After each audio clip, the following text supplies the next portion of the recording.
አለይኩም ወራህመቱላሂ ወበረካቱ። እንዴት ናችሁ? ቲክቶክ ቤተሰቦቼ ሰላም ናችሁ? አለሁ እኔ ደህና ነኝ አልሐምዱሊላህ። እናንተስ ሁሉ ሰላም? ከኔ ሁሉ ሰላም ነው። ዛሬም በአዲስ ቪዲዮ መጥቻለሁ። የዛሬው ዕቃ ደግሞ እንደምታዩት ወንድሜ ሱቅ ነው ያለሁት። ኤሌክትሮኒክስ እቃዎች ስላሏት እነሱንም ለማሳየት እኔ ጋር ትንሽ ነበረቻት አምጥቼ እዛ ነው ያለሁት ማለት ነው። ይሄ ዕቃ ወዴት የሚሄድ ነው? ወደ ደራ የሚሄድ ነው። ደራዎች እንግዲህ እየተከታተላችሁ እየመጣችሁ ነው። ይሄ ዕቃ ስንት ወሰደባት? 116400 ብር ከነ ትራንስፖርቱ የተገመተ የቤት ዕቃ ነው ማለት ነው። ያኔ የትራንስፖርቱ ግምት ስለሆነ ነው፣ እርግጠኛውን ስላላወቅነው ነው። ስንት እንደሚፈጅ ስላላወቅን የውስከ ትራንስፖርቱ 116400 ብር የወሰደባት ነው ማለት ነው። እስከ ቪዲዮ መጨረሻ ድረስ አብራችሁ ቆዩ። እቃዎቹን ከነዋጋቸው ነገር ላርጋችሁ ማዘዝ የምትፈልጉ ዘዙ። እዚህ ጋር ፕላስቲክ ነገሮች አሉ። ሁለት የልብስ ካስኬት ካላት በትልቁ 650 ሁለት ማለት ነው። እዚህ ጋር ደግሞ የሊጥ ባልዲዎች በእነዚህ ሁለት አላት በ250። እዚህ ጋር የልብስ ሳፋ አላት ተለቅ ባለው ነው ዋጋ 250።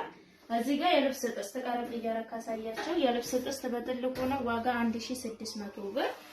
እሺ እዚህ ጋር ደግሞ ኢታሊ ብረት ድስት አላት ባለ 5 ነው ተለቅ በሚለው ሳይዙ ዋጋ 5000 ብር።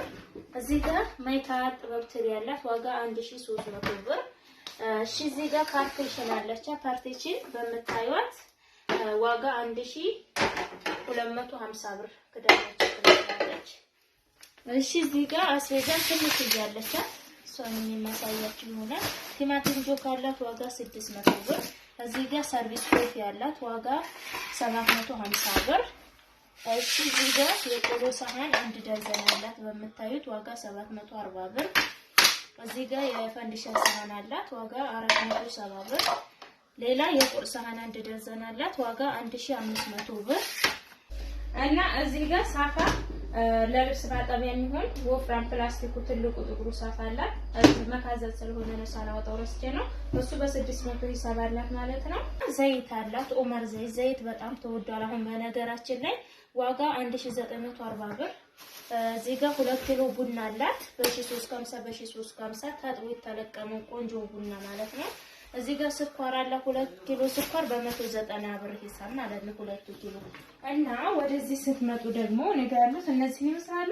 ወደዚህ ስትመጡ ፍሪጅ አላት። ፍሪጅ 275 ሞዴል ነው እንደምታዩት እጥር ምጥንጥን ብላ ቅልጥፍ ያለች ቆንጆዬ ፍሪጅ አለቻት። ያው ትልቅም አትባል በጣም ትንሽ አትባልም የቆንጆ ናት ለቤት።